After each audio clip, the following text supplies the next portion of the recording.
These are going to be the videos of going to war with ideologies that are dangerous. So, a little history. I was raised Catholic. Figured out I had Jewish roots. I was always like called to the Torah. When I started studying scripture, I was the same time I was reading Gospels, I was reading the Torah basically over and over. I'd get to Joshua, which is the next book after the Torah in the Christian Bible, not the Tanakh, but uh, I would, for whatever reason, stop and go back. And then eventually I just read all the books randomly, but I kept rereading the Torah and the Gospel at the same time.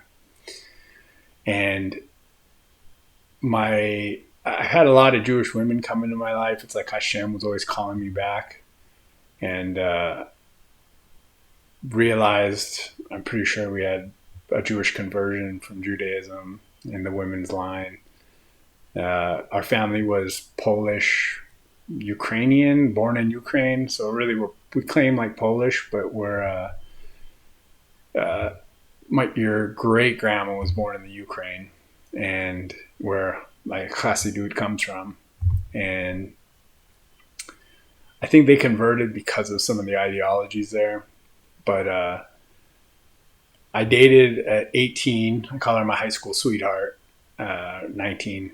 She was nice. She was 17. I was 19 when we met, and she was much more mature than me. Been mature, like physically matured much earlier than I did. I was late. I didn't even really hit puberty till 16, and she hit puberty at like 10.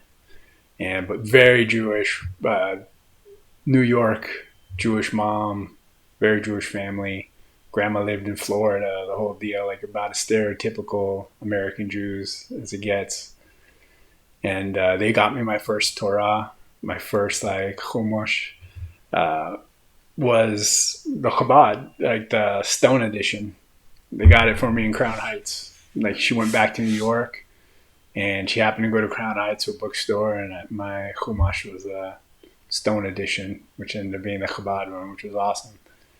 And it got given away here. I left it here when I went to go take care of your sick grandma, and your other grandparents gave it away eventually. But the and so when I was already realizing I think I had Jewish roots, and I met them, I was so curious of why they hated Jesus so much. Like, what was the deal with that, you know? And I talked to them, and they didn't really know, per se. Like, they really didn't have any good reason. They just, uh, her grandma once said at a dinner that she was asking me like if I believe, and I'm like, yeah, I guess, yeah, I don't know, why not? And then she asked about the immaculate conception. Do you believe Mary had a kid as a virgin? And which is the Christian tale, is that like Jesus never had a father. It was like God magically or whatever mystically made her have a kid. She's like, you can never be Jewish. And so I was like, I had to know. So we ended up, I screwed up. She's probably like the one girl I always wonder. We were so innocent and pure. And this is where I believe you should probably just get married young. Uh, and you're always going to be curious about what it's like to be with other people. But we were young and innocent. I've been with a few other people.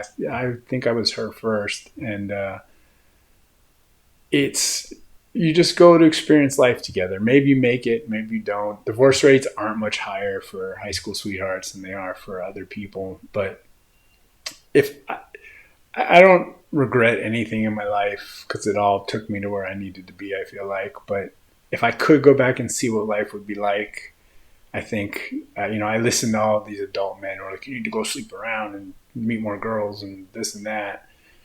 And they're all miserable. Most of them are divorced now. It's all these old bitter people that have all this baggage, and so I think it's good to go and marry young. It's probably better. Find someone you love and really love, and you're going to be curious about other people. Just don't give into it. Just try your best to be faithful and uh, love that person. But Anyway, I had to know. So I dated some other Jewish girls. And then I met a girl before your mom actually. It was like, I just broke up 6 months maybe before I met your mom, 8 months, who was, I dated for almost 10 years. And she wasn't religious at all, ironically.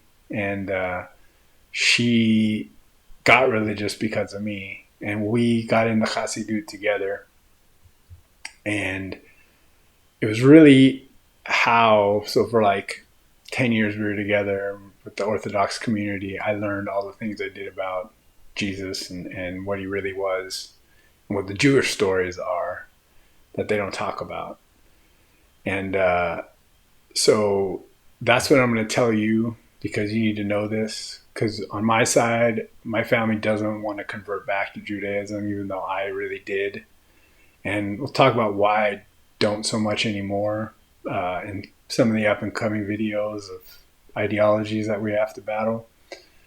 But I want to put this first and foremost because for you, so you know the truth, and should you be influenced in any way, and for other people out there. And I know a lot of Christians are going to take it really hard, and I'm just going to tell you what I learned, and this is keeping it real.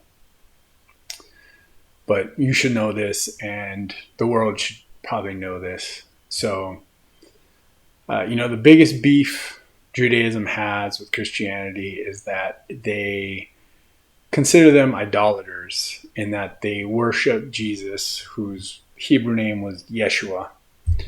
Not Yahashua or these other things, that's Joshua. Yeshua, which was I guess a fairly common name in Aramaic at the time. But they think that he's like God. And really this comes from biblical councils that argued over years of like, what is he, just a man? Is he part God? Is he this? And so they settled on he's 100% man, 100% God. I don't know if it's the Council of Nicaea or which of the councils it was. I don't remember exactly, but that's what they settled on. And it's kind of idolatrous. They're not wrong. And, later on they got into the iconoclast, iconophiles, which meant like some make statues. The Romans make statues, which is forbidden. You're not supposed to make any graven image, right, of anything that walks on the land, swims in the sea, or flies in the air. And they make excuses, and we're just I even forget the terminology of how they excuse themselves from being able to make graven images, but they do. And so I think they're foolish in that like I talked about it in the 4D video, that our spirituality is us mimicking, when it says you're all gods but you should die like men, which is from the Tanakh, and Jesus said it too, is that we're really gods, and that like a 2D couch is mimicking a 3D couch. Well, we're 3D people mimicking 4D like creatures we call them gods. That's what all the false gods, the old false gods, but they're just people kind of in this other dimension. And all these pantheons of Norse, Roman, Greek, and the Indian or Chinese or whatever, they're all just these beings, and we mimic them in like the same way a 2D couch has depth. It's mimicking and perceiving the third dimension, even though it's not three-dimensional. And so when we love and we're spiritual, follow the Torah, we're mimicking 4D creatures in a 3D state. So the same way the couch is mimicking, it's still a couch, but it's a 2D couch, and it's mimicking depth through the art rather than being an actual 3D couch. That's what we're mimicking and perceiving 4D and mimicking it in a 3D state. So we're not really there, but we're mimicking it. So this is the story of all the things I learned. And I had beef with it in reading. So I read Jesus's writings. They're called the Gospels, like for 4 years, about 14 to 18. 16 to 18, really hardcore, like memorized amazing. I turn to any page, read the first couple lines, and tell you everything. I used to carry it around in a backpack of mine. And like this old red, gold, and green Guatemalan bag that I had everywhere. Studied all the time. And could tell you the whole page, like more or less, not word for word, but everything that was on it. And as I was reading the Torah too, over and over. And that was my studies, wanting to learn. And everything he says, ironically, is in the Tanakh pretty much. Like the vast majority of his sayings and stuff are actually just in the Tanakh. You can read the Tanakh and get the gist of it all. Hasidut is very similar. So their principles of loving fellow Jews is very close to all this. But these are the stories I heard.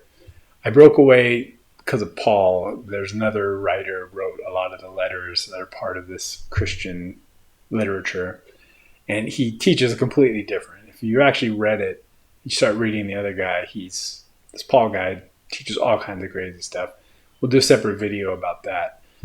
But so this is the thing. So a lot of Jews, the simplest thing is they'll just say he never existed, which isn't really the truth. It's kind of like saying Jews don't believe in heaven and hell, and which is not really the truth. I mean, it is in that they don't. It's more appropriate to say they don't believe in the same heaven and hell that like Christians and Muslims do, eternal heaven and hell. We did a video on that, misconceptions of heaven and hell.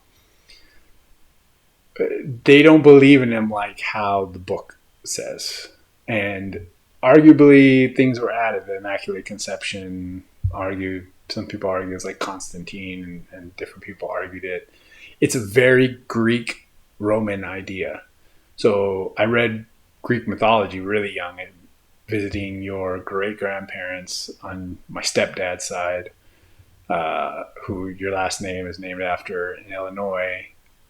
The great grandma, my grandma, step grandma, whatever, was taking a class in college. She had gone back to college to get her degree, and after raising kids, and I read all the Greek mythology, and that happens all the time in Greek mythology. Like a god comes and sleeps with a woman and has kids with her, and they call them demigods. So it's not a very Jewish idea to begin with. It's very Greek, Roman, but not very Jewish. And so it's arguable if that even happened. So Judaism teaches it didn't.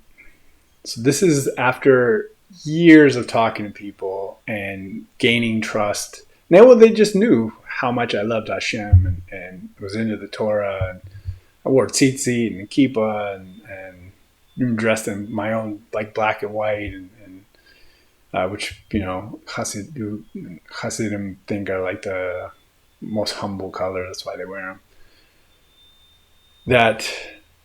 So he was called the carpenter's son. In the like Gospels, in the Christian book, they call him the carpenter's son. But in Jewish history, his father, whose name was Yosef, was not a carpenter. He was a land surveyor.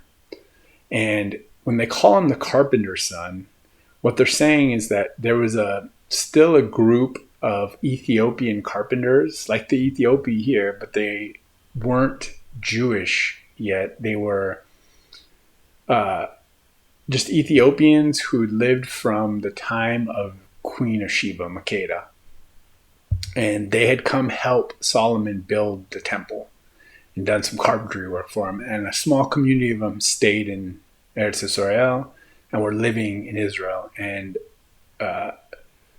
Mary, who was considered the mother of Jesus and later the wife of Joseph, liked to frequent their community and got pregnant at a young age from one of these carpenters. Like she slept with one of the Ethiopians and had a kid.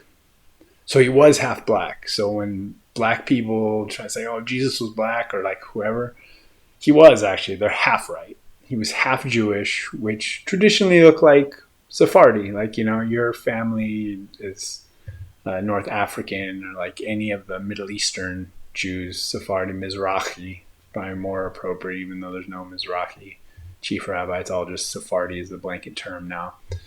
Are mostly honey-skinned, like Arabish looking. And that's traditionally what Jews historically have been described as. So not black like African black. The Ethiopians were more like that, but not Jews traditionally. But that's when they call him the carpenter's son. So his father was technically a carpenter. And in his travels, when he was young, before he went to yeshiva, I think Joseph was a land surveyor. That's what they say. So for the Romans, so he had traveled a little bit. But they say he was like a Talmid Chacham. He was like a sagely student, right? Talmid Chacham. And he was super intelligent, could memorize Torah like amazing. He was a phenomenal student. And so much so that he got to hang out with like the chief rabbi of the Sanhedrin, the head of the Sanhedrin, and I don't know, his Gabbai or something, were walking through the street one day, and there was like one of the most beautiful women in Israel were out on her stoop doing some chores or something, and it was forbidden to look a married woman in the eyes. It still is, I think, arguably, but it was a big deal back then. So they're all walking together, and the chief rabbi says, "Oh, she has such beautiful feet." And his gabbai or assistant or something said, "Oh, she has beautiful ankles." And Jesus, Yeshua, said, "She has beautiful eyes." And he said, and like, there was a crowd gathered around him. These are very prominent figures. So everybody was kind of like, "Hey, what's up?" And they were shocked. Like he shamed them in front of all these people and onlookers. And they were like kind of like celebrities, like rock stars going through town. And Jesus just shamed them in front of everybody by saying, he like looked in the eyes, like they're keeping company with this man. And he shamed them. So they got super upset. And the chief rabbi expelled him from the yeshiva. Like he was learning at this rabbi's yeshiva. And so he got expelled for, I don't know, a month or something. And, or not expelled, but suspended for like a month. And he was pretty upset about it, whatever. And then after a month went by, or whatever the time period was, don't quote me exactly on that one, he came back to talk to the chief rabbi, and the chief rabbi was davening. And he was praying, and when this Jesus character, Yeshua, came in, the chief rabbi went like this. He put out both his hands like, "Stop." And meaning, I'm praying right now, hang on. But Jesus, Yeshua, took it as like, "Get away from me. Like, I don't want anything to do with you." And got super pissed and ran off and basically started his ministry and did all what he did. Got a bunch of fishermen and went preaching his ideals to the people. And he was a scholar, no doubt about it. Talmid Chacham, he was genius. And so it says, one, there's still a tradition today that Jews will say when to wait is to go like this, to pull one hand in and put one hand out. So like, wait, I'm here for you, but wait. And they still have this tradition today, in that after this caused all this upheaval. And, it's, all the miracles and stuff like the healing, Jews didn't, miracles aren't proof of a prophet, and they don't take it. And on top of that, in Tiberia, where the Sanhedrin was centered and around the Galilee, the Kinneret, there was a sect of Kabbalists who could do all that healing. So it wasn't like unheard of at all. It was like kind of common. Like people knew about it. They could heal by touch. And so him doing all those healing things weren't so crazy to the Jews. Like to the Romans, they're like, oh, what? Who is this guy? He can just touch people and heal. But they'd already mastered this Kabbalistic, or like this sect had. So there was these Kabbalists who could do it. Resurrection, Eliyahu did the same thing. Eliyahu Hanavi could resurrect. I don't know if these guys in Tiberi, I never learned that, said they could do that too, but it's not something that didn't ever happen in Judaism. They could do that. So they're like, there's a story about this guy called Lazarus, and Yeshua supposedly resurrected him, and also something Jews could do. It wasn't like totally crazy, or like at least Eliyahu Hanavi had done it. And so none of that. And same with all the teachings. Like I said, most of what he says is in the Tanakh. So this was something Jews kind of kept private. And this was like the first guy, almost like Bruce Lee spread Kung Fu when he wasn't supposed to, or kind of to the ire of the Chinese that he had learned from. This is the same thing that happened. He was spreading Torah to people who they didn't normally teach Torah to. So they're like, oh, wow, this is amazing. The world is still fascinated by the Torah. Christians all over the world are fascinated by it. Muslims basically took all the Torah ideas they could and some Christian ideas and made their own thing. And like, that's it. The world is still fascinated by the power of the Torah. And as we believe, the Torah is timeless. There's so many aspects. They've never found another kosher animal that's not listed in the Torah in all these years, and 1,000, 3,000, 2,500 years. They've still never been able to discover another kosher animal. There's amazing things like about not mixing, breeding different animals together, and or combining different animals, which at the same as like even at DNA, right? Now as we're coming in the age of DNA, there's like a timelessness to the Torah that we really shouldn't be interbreeding species with DNA. And they're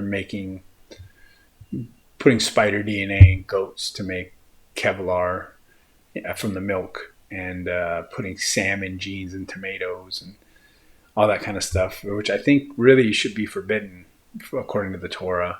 And but really it's a timeless, amazing book, and quite possibly divine. Definitely the best accounting of spirituality, of the 4D state in a 3D dimension that we live in, the third dimension. So that's what I learned about him. He was half black, Ethiopian, not Jewish Ethiopian though. They weren't like the Beta Israel that are here now. They were Jews later went to Ethiopia, maybe in the same time with everything with Solomon and Sheba that happened. But this was just a Ethiopian carpenters community that had stayed in Israel. And Mary just happened to like to frequent their thing and got a little frisky and had this kid who was a Torah genius, but he not really good for Judaism. Like, you know, Israel, they hate him. Like, hate him. Like, a lot of rabbis will say his punishment is to boil in human feces. Like, hate him. They have so much disdain for him. And it has caused a lot of pain to the Jewish people. Christians have not always been the kindest to Jews. None of the Muslims are much better. A little better, they say. There's still a lot of crazy stories, you know. Even your grandma talks about, like, Libya. The Muslims would come around when kids were young, like young girls just coming into puberty, and they had to marry them off young because the Muslims would, like, kind of almost like force marry them. If they weren't married off, they had to marry them young. And so kids, you know, and traditionally kids would get married like 13, 14. It's not weird, 16. But yeah, so it's caused Jews a lot of problems, but it's also, they thrived in Christian places. Some of the greatest Torah scholarship was like in Europe, and Kabbalistic, the whole Hasidic movement came from Ukraine and Eastern Europe. And so it was hard on them, and Christians didn't always have the best approach. But there's also things Jews did that we're going to talk about as we battle ideologies. And for Christians out there, I know this is going to be hard for them to hear, but this is the truth I learned. It took me 20 years, basically 30 years of seeking, 20 years of being in Judaism to acquire. It was hard to dig. And the main reason Jews don't talk about it is because they get murdered by it. Christians for it. That's it. And they're like, listen, this guy was, Mary was just a young girl that liked to get frisky with these black dudes, realistically. And, and he was a scholar, but he went against Judaism, basically, and talked down to everybody and was kind of a spoiled brat. If we're going to talk about some of the other things, but, he dehumanized people in certain ways too. Yeah, there was a Phoenician lady that asked the kid to be healed, and he's like, compared her to a dog. It's like, man, I came here for my people. Like, what am I going to give food to a dog for? She's like, well, puppies get scraps under the table. And he's like, oh, okay. Well, that was kind of clever. I'll heal your kid. And he threw fits and turned over tables, and he was kind of a brat a little bit too. So that's the story of Jesus that I learned. And I have had a weird experience in my life that I'll probably make a video about, but I'm still on the thing, like, I don't care who the Moshiach is. Honestly, I just want Moshiach. I yearn and crave for the world to come and, like, the age of Moshiach. And whether it's Jesus, which I don't know. It seems doubtful, but he has taken a lot of people to the one God. And even though Jews and Muslims like to call them all idolaters, and maybe they are, I would say to Christians, no man is any more God than any other. If one of us is God, we're all God, and none of us are God. It's like that. But really, the God is the small g. In that, like I said in the 4D video, and I talked about it even earlier in this one, that it's three-dimensional beings mimicking and perceiving the fourth dimension of love. And like what it really means to be fourth dimensional. That's what that's what the Torah is, basically. It's like teaching us to draw the couch in 2D, to mimic, teaching us about the depth perception to draw the 2D couch that's mimicking in 3D. That's what we're like, drawing the fourth dimension in ourselves in third dimension. And that's what the Torah really is. So we're not really, none of this is the divine, the oneness, but, look to the councils. He can still be your Mashiach. And, even Rabbi Kaduri, I think they were making pacts with Muslims at the time, had to explain away how Jesus fit into the whole thing, because the Muslims believe he was like a great prophet too. Not a god by name, right? That's why they call Christians idolaters, but a prophet. And Rabbi Kaduri, who was the chief Sephardic rabbi of Israel at the time, said, or maybe he was retired at that point, but he said he could have been Moshiac Ben Yosef. There's Moshiach Ben Dovid, and there's Moshiac Ben Yosef, the Messiah, the son of Joseph. So he could have been. Rabbi Kaduri is a pretty strong source. And he didn't say, I don't think for sure, but it's possible. So whoever the Moshiach is, Rastas, like I said, think it's this guy Haile Selassie, who's descended, I believe, from the patriarchal line, though. The kings of Ethiopia knew if they were from the matriarchal line or the patriarchal line. And Chabadniks thinks the Rabbi, Menachem Mendel Schneerson, who I really love a lot of what he has to say, but he had some pretty bad stuff. Or like one thing we're going to talk about as we go to war with some of these ideologies.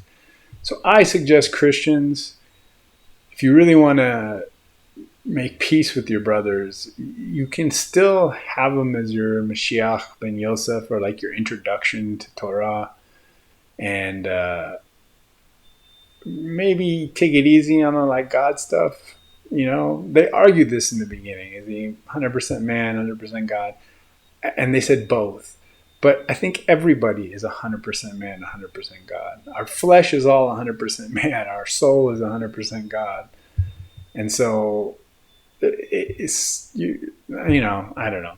And I'm not telling anyone to believe what you want. I'm telling the story mainly for my daughter and for the world so you guys can know the truth. It took me a lot of years to find this stuff out. Like 20 years, basically. Well, I knew it by 10 with Judaism, but I've heard this story now many times. 20 years to understand, and like from all the different stories, like this is pretty much the story.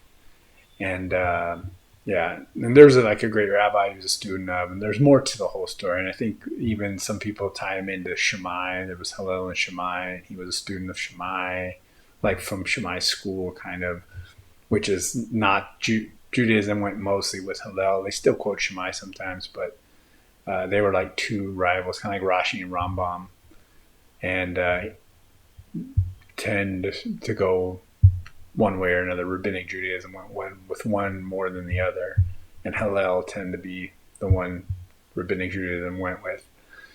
So take it for what it's worth, but I want you to know this so that you aren't ever led astray. There's no intermediaries between you and Hashem. Always pray directly. Don't need to talk to the malachim. You don't need to talk to anybody else. You just pray to Hashem, and you don't need any intermediaries. So this is one ideology we have to deal with, and I just thought it was appropriate to be the first one. I don't believe, despite one event that I'll probably talk about later, I still don't buy into like more God than anybody else, even if it was a prophet, Moshiac Ben Yosef, or whatever it was. Even if he was Moshiac Ben Dovid, he's coming back. I don't believe in any more God, and I've always been, the whole immaculate conception thing is a weird thing. It's very Greek and Roman. It's not Jewish at all, and so it's a weird concept. So I want you to know this, my dear. It's very important. And for all the people out there, Christians, I'm sorry if this messes with you. I was actually met a dude in Yerushalayim when I went for, I don't know, like a week. And 5 days maybe I was there, and staying in this hostel. And these dudes had pilgrimaged from Germany, and hardcore Christian guys, and they picked up people along the way, some dude from like Bosnia or something, and I was telling him this in Jerusalem, and I remember he was just like, fuck. And he was already, the guy from Bosnia was like weirdly cruel. He was like kind of cruel to the cats. There's like so many cats in Israel. It's insane. And even the dude running the hostel is like, this dude's so fake, about the Bosnian guy, because he was like doing these weird things. Just like a weird dude, and kind of cruel hearted, and kind of was like a user, and kind of dick to people, kind of wolf in sheep clothing. But I remember this German guy just was so exhausted. He just made this trek. He was so sick of this Bosnian guy. This guy was just harassing him all the time, bumming cigarettes off of him, just being like kind of a dick. And bless his soul. I mean, we're all on our journey, right? And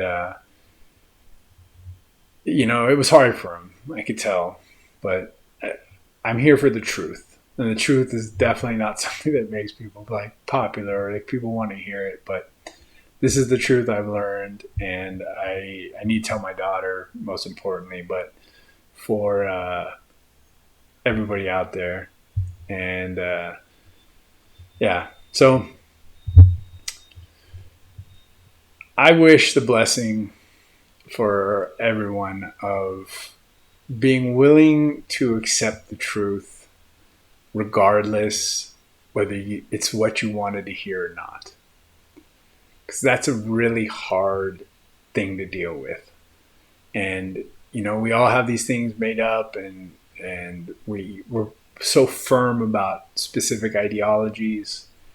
And especially with religion, right? It becomes, and I know I was super militant in all forms, Christianity, Rastafarianism, and then Judaism, like militant. I'm, in fact, I didn't put that on my honest inventory of loving God. At some point, it's almost too much, where I'm like so militant, I'll push people away when they don't believe what I believe, or they're not as militant as me.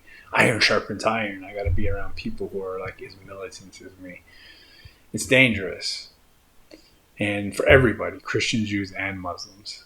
But I wish everyone that ability to, the strength, the courage to be able to accept things and listen to your soul for them that may not exactly be what you thought would be. But if I'm right, in my soul, it kind of made sense. If that makes sense. So listen to your soul and be willing to go against what you thought you knew to be right. Because that's really, and reevaluate and be able to revise ideas. Because I think faith is an amazing thing. But, you know, that movie Dogma has a good quote. Chris Rock says, you know, have ideas. Beliefs are much harder to change, but have ideas. People will die for beliefs. They'll kill for beliefs. So, you know, it's have an idea and go with it. In the end, it's all just love. Even, I believe, you know, it's been a lot of years since I've read Christian stuff, but he says, Jesus at one point says, even if you don't believe in me, believe in the works. And I think that's good. Like, believe in the love and the good deeds and the mitzvot, and like loving one another, loving your fellow man, loving your neighbor as you love yourself, right? Like, don't do unto others what you wouldn't want done to yourself. And the rest of it's just commentary.